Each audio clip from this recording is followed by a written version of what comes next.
Traffic समस्या से परेशान अंधेरी चांदीवली के लोगों ने किया आंदोलन। बंद पड़े 90 फीट रोड बनाने की हुई मांग। रास्ते पर एनक्रोचमेंट, ट्रैफिक जाम और अधूरे पड़े डीपी रोड को बनाने की मांग को लेकर मुंबई अंधेरी के चांदीवली इलाके के लोगों ने रास्ते पर उतरकर शांतिपूर्ण आंदोलन किया, जिसमें लगभग 250 लोग शामिल हुए। चांदीवली सिटीजन वेलफेयर एसोसिएशन के फाउंडर मेंबर मनदीप सिंह मक्कड़ के नेतृत्व में हुई इस आंदोलन की शुरुआत सिंहगढ़ कॉलेज के पास स्थित शहीद तुकाराम ओमले चौक पर पुष्पहार अर्पण करके हुई। यही 980 फीट रोड के कॉर्नर पर पहले उपस्थित स्थानीय लोगों के जन समूह में से कई लोगों ने चांदीवली में हो रही ट्रैफिक जाम और अवैध निर्माण जैसी समस्याओं के बारे में बताया। उसके बाद हाथों में बैनर पोस्टर सभी लोग शांतिपूर्ण ढंग से चलते हुए उस डीपी रोड तक पहुँचे, जिसे प्रशासन ने कुछ मीटर तक बनाकर छोड़ दिया है। मनदीप सिंह मक्कड़ और अन्य आंदोलनकारियों ने बताया कि चांदीवली की इन समस्याओं के बारे में कई बार बीएमसी, नगर सेवक, विधायक, सांसद सभी को पत्र लिखा गया है, लेकिन कोई भी अभी तक इन समस्याओं को सुलझाने के लिए आगे नहीं आया है। मैं इसमें भगत सिंह जी को याद करता हूँ। भगत सिंह जी ने कहा था, जब प्रशासन बहरा हो जाए तो उनको सुनाने के लिए धमाके की जरूरत है। भारत माता की जय। तो आज ये लोकल सिटीजन्स की तरफ से पहला छोटा सा धमाका है। हमारे 3 प्रमुख मांगे हैं, जो आपने आधी अधूरी 90 फीट रोड बनाकर ये गार्बेज गाड़ियां, मोटरसाइकिल, पकौड़े वालों के हवाले कर दिए हैं, वो सिटीजन्स को दी जाए। करोड़ों रुपए का जो पैसा जाया हुआ है उसको बराबर उपयोग में लाया जाए और ये पूरा रोड कंप्लीट हो जल्द से जल्द, और यहाँ की ट्रैफिक समस्याएं खत्म हो सके। और डीपी रोड 9 पे जो इंक्रोचमेंट्स हैं दोनों तरफ से, वो जल्द से जल्द हटाया जाए। इंक्रोचमेंट हटाने के लिए आपको कोई पैसा लगता नहीं है, उसके लिए खाली आपका इच्छा शक्ति होना जरूरी है। खाली डीपी रोड 9 नहीं, Kherani road, Chandivali farm road, ILB road, बहुत सारी रोड्स हैं। हर रोड की एक ही कहानी है। हमने सुनने की बात है, हम में से 5-6 लोग वार्ड ऑफिसर यानी assistant commissioner of L ward गए थे, उनको अपना रिप्रेजेंटेशन दिया। बहुत धैर्य से उन्हें अपनी बात सुनी। हमको ऐसा लगा कुछ होने वाला है, कुछ नहीं हुआ। 30 दिन के बाद एक हमको चिट्ठी मिली बाय ईमेल। आप मानेंगे नहीं, वो चिट्ठी के अंदर 7 एड्रेस दिए गए, ना ऑफिसर का एड्रेस ना ऑफिसर का नंबर। हमको बोला गया ये सब 7 दफ्तरों में जाके ये लोगों को मिल लो। ये हमको याद दिलाता है पंकज कपूर का एक पुराना सीरियल ऑफिस। तो लोगों को, पब्लिक को उन्होंने मुसद्दीलाल बना के छोड़ दिया। तो उनको यही बोलना चाहेंगे, हम लोग बेवकूफ बनने की एक्टिंग करते हैं, बेवकूफ है नहीं। हम आगे अब वापस से वही शुरुआत करेंगे। हमारे पास ऑप्शन क्या है? जो हमारे चुने हुए प्रतिनिधि हैं उनको हम ज्ञापन देंगे। हमारे एरिया के जितने पॉलिटिकल पार्टीज हैं, सब पॉलिटिकल पार्टी में बोल रहा हूँ, सबके बड़े बड़े लीडर्स को मिलेंगे। उनको बोलेंगे हमारे मुहिम में आप एज अ चांदीवली सिटीजन शामिल हो जाओ। भले वो कोई भी पार्टी है, भले आप पक्ष में हो, विपक्ष में हो, या आपका मेजोरिटी है या नहीं है, छोटी से छोटी पार्टी, क्योंकि लोग हैं, सबसे पहले वो सिटीजन है। इलेक्टोरल जो वोट है, ये जो राइट्स है वो अलग है, वो अलग चीज़ है। बट यहाँ पे हमको जनसंख्या और लोगों का जो सपोर्ट है वो जुटाना है। तो हमारी सब पार्टी के नेताओं से विनती होगी, और हर पार्टी के नेताओं से मैं मिलूंगा जाके। मैं मेंबर हूँ, यहाँ पे कोई पद नहीं है, हम लोग सब एक है। क्योंकि पद ही एक चीज है जो सबसे बड़ी गड़बड़ कर दी है और हम आपस में डिवाइड कर दी है। भारत माता की जय। तो भारत माता की तो हमारे में कोई पद नहीं है, ये भी वही सेम है, इनका पद भी सेम है, मेरा भी पद सेम है, इनका भी पद सेम है। हम मेंबर हैं, हाँ, हम सेवादार हैं। आमचं ते मनदीप जी ने बोलला की हा ट्रॉफिक जाम आहे, जे नवीन रोड बनवलेला ते 3-4 तुकडा करून टाकलेला आहे। रोडचं काय आहे ते एक जिंदा माणूस असतो ना, त्यांची तांगडी तोडून वेगळी ठेवली, पोट वेगळा ठेवला, गर्दन वेगळी ठेवली. हा 90 फीट रोडचा हाल झालेला आहे. आता त्रास तुम्ही पण बघू शकता आणि आम्ही पण बघतात काय त्रास आहे.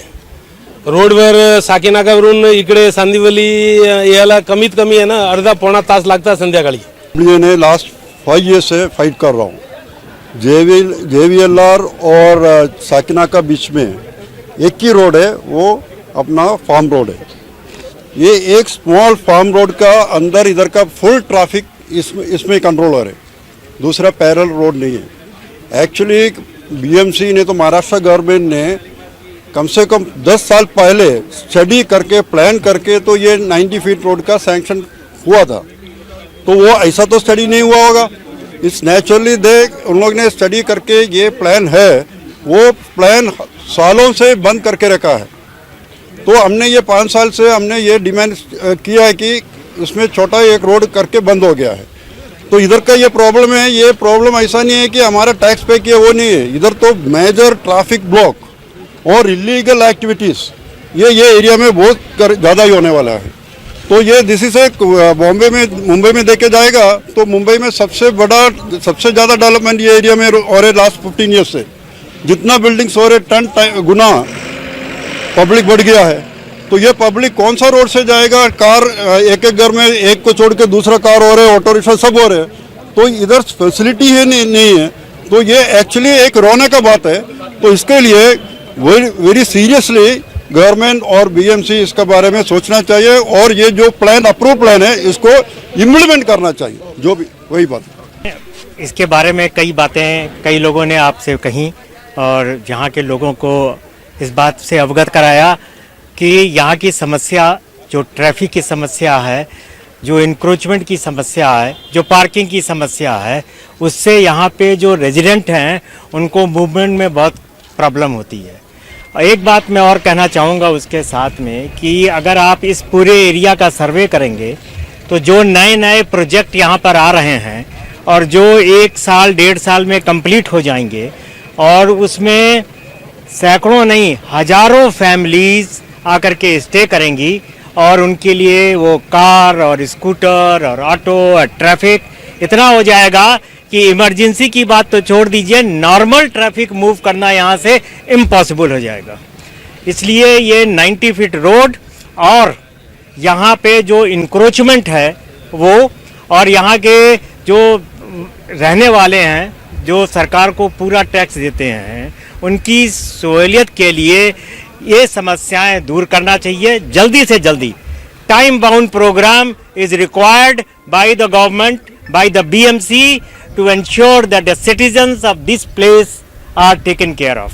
So basically हम लोग इतने सारे लोग जो जमा हुए थे, हम लोग को मालूम भी नहीं था कि 90 फीट है कहाँ से शुरू होती है, कहाँ ख़त्म होती है.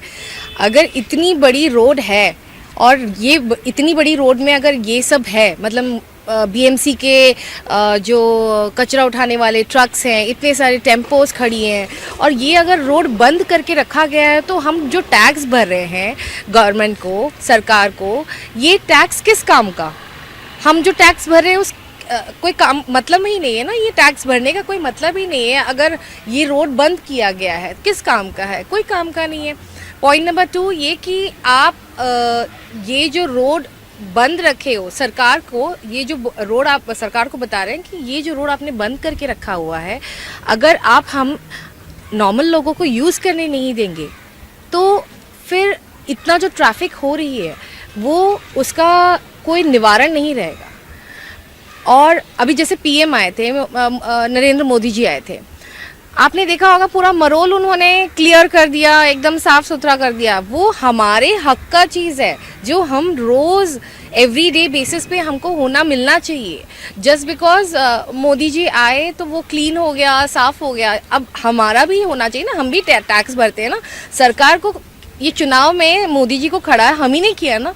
तो एंड ऑफ द डे यही कहना है कि हमारा जो हक है वो हमको मिलना चाहिए और जो भी है वो सरकार को देख के इम्प्लीमेंट करना चाहिए.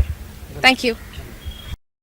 सभी का धन्यवाद करता हूं और खासकर मनदीप सिंह जी जो हमारे इनके प्रेसिडेंट है उनका, जो सेवादार हैं, चलो जी सेवादार है, तो मैं आपको ये बताना चाहता हूँ, मैं रहता हूँ क्रिस्टल पैलेस रामबाग, तो मेरे को इन्होंने व्हाट्सएप पे डाला, तो मैं अपनी क्रिस्टल पैलेस की सोसाइटी के व्हाट्सएप पे डाला, मेरे को फटाफट तो क्वेश्चन आने लगे कि ये जो डीपी रोड है हमारे तक आएगा क्या, तो मैं कहा चलो जाग तो गए, मैं कहा बिल्कुल आएगा, ठीक है। और फिर मैंने इनको बोला कि जो हमारे, इन्होंने मेरे को बताया कि जो आपके सामने कचरा पेटी पड़ी है वो उसकी फ़ोटो में बहुत टाइम निकाला, तो मैं मेरे को ध्यान में आया कि भी अगर ये क्वेश्चन आने लग गए तो मैंने इनको फ़ोन किया कि मेरे को 2-4 फ़ोटो भेजो। इन्होंने 5 मिनट के अंदर मेरे को वहाँ की फ़ोटो भेज दी और मैंने फ़ोटो क्रिस्टल पैलेस के ग्रुप में डाल दी और सभी बोलने लगे बहुत अच्छा काम कर रहे हो।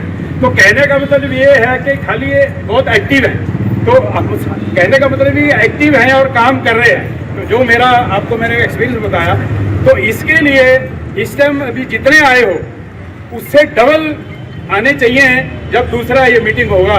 इसके लिए मैं आपको बोलूँगा जोर से जय हिंद। इसका मतलब है कि आप ये अभी जो भी आए हो, जैसा मैं आज 4 सरदार जी को लेके आया हूँ, आप भी 2-2 आदमी को हर टाइम लेके आइए अगली मीटिंग में, तो मैं जोर से बोलूँगा जय हिंद, तो आपने भी जोर से बोलना है, तो मैं समझूंगा कि इससे डबल आएंगे। सबसे पहले तो मैं धन्यवाद देना चाहूँगी CCW लोगों का और मनदीप का, जो आज हम सब यहाँ पे बैठे हुए हैं प्रोटेस्ट करने के लिए। तो मैं जब ज़्यादा टाइम नहीं लूँगी आप लोगों का, बस मैं यही बोलना चाहूँगी कि 2 साल पहले जब मैं मेरे बेटे के बोर्ड के एग्ज़ाम के लिए और JEE के एग्ज़ाम के लिए निकल गई थी और जो सेंटर था हार्डली 15 मिनट का भी डिस्टेंस नहीं था, वहाँ मुझे पहुँचने में 1 घंटा लगा, जबकि मैं ऑलरेडी एडवांस मतलब टाइम लेके गई थी, फिर भी वहाँ सेंटर पे पहुँचने में मतलब जो हालत हुई मेरे बेटे की, उसको देखने के लिए कि वो बेचारा बोर्ड का एग्जाम देने जा रहा है और वो अप्स एंड डाउन्स के बहुत सारे कि भाई पहुँच नहीं पा रहे हैं हम टाइम से, तो आई एम श्योर कि बहुत सारे यहाँ पे होंगे पेरेंट्स जो इस तरीके का सिचुएशन मतलब फेस कर रहे हैं। आई एम श्योर ऐसा हुआ अगर अभी भी बोर्ड के एग्जाम्स आ रहे हैं 10th and 12th के एंड JEE के जो भी एग्जाम्स है, तो मैं यही रिक्वेस्ट करूँगी अथॉरिटी से कि प्लीज़ जो भी आज ये प्रोटेस्ट हम लोग कर रहे हैं इसको सुनी जाए और प्लीज़ जल्द से जल्द इसके लिए मतलब कुछ करा जाए। दूसरी बात ये बोलेंगे जो इंक्रोचमेंट हो रहा है यहाँ पे जो भी वेंडर्स हैं, तो मैं रिक्वेस्ट करूँगी आप सभी से कि प्लीज़ या तो उनसे मत लीजिए ताकि उनको बढ़ावा मत दीजिए। फुटपाथ पे चलने का रास्ता ही नहीं है, सीनियर सिटीजन बेचारे रोड पे चल रहे हैं, कितनी बार मैंने देखा साइकिल से धक्का लगते हुए और रिक्शा से धक्का लगते हुए। तो बस इतना ही बोलना चाहेंगे कि प्लीज़ हम भी एज अ सीनियर सिटीजन अपना भी ध्यान sorry as a civilised citizen हमें भी अपना ध्यान रखना चाहिए कि भाई हमें भी इन्फोर्समेंट जो कर रहे हैं उनको बढ़ावा ना दें और जल्द से जल्द अथॉरिटी इस चीज़ पर ध्यान दें। Thank you so much. Thanks.